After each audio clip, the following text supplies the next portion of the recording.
السلام عليكم ورحمة الله. مدحوينها خيرك ودوليها برلمانك مسؤولينك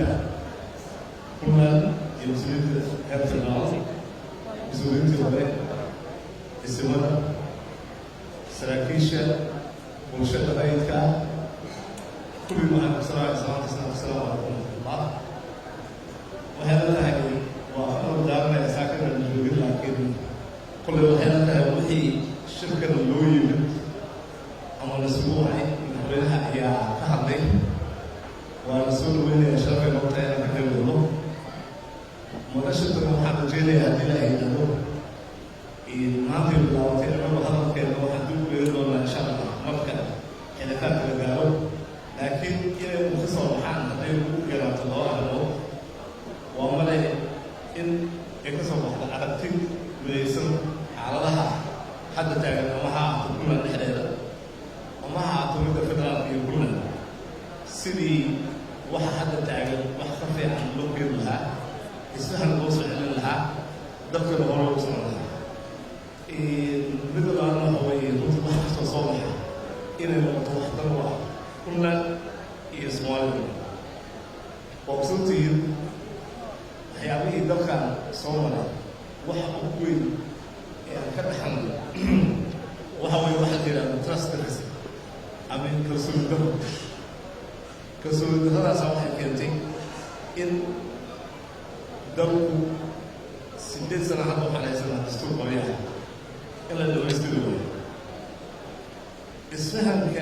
إسهل عنك إسقاط كل ما يبطل كسول هذا نحتاج أو نحن نعطيه أما دلك بدهان عطيه وبدرسه marka waxaan rajeynayaa inay in shirweynaha madaxweynaha ku baaqo lagu mahadcelinayo runtii inuu noqdo bilow oo ay ku xigaan shirarka xanaa ilaa waxa muhiimadda ah ma aha keliya maanta waxa tahay oo sida hadda la sheegay doorashada federaalka ee hadda dhacaysa sidii loogu heshin lahaa ama tabashooyinka kulan dhexdeeda jooga sidii loo xalin lahaa laakiin waxaan ku fadhinaa waa dalkani dastuurkiisa uu qabeeyahay sidee loo qabiintiraa waxay u baahan tahay sideeda aragtidaas waxay u baahan tahay dadka halkaan joogaan inay ka midaysnaadaan kalana shaqeeyaan dadka soomaalida kaleeto ee naga dhexayso sideeda oo puntland marka loo fiiriyo hadda dalka intiisa kale runtii meel waxay soo gaartay aad u wanaagsan laakiin mid baa jirta dadkeena ambulance ka xeran oo hadda haddii garow xanuunsan tahay si kastoo adiga oo caafimaad marna ma ordi karti waa in ninkaas mareebka ah inta la daaweeyo la kiciyo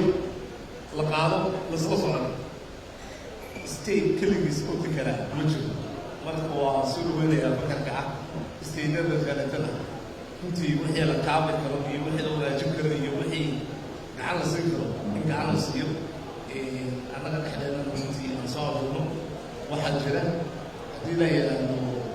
ku dheeraan iyo hadda intiisa kale waxaan dhiganayaa marka shirweynaha lasoo xidhay maanta waa ka shirweynoodey nolosha waxay la tahay waa madal muhiima waqtigeeda intii loo baahnaa waan ku ammaanaya ama soo maaragtay ogaadanaya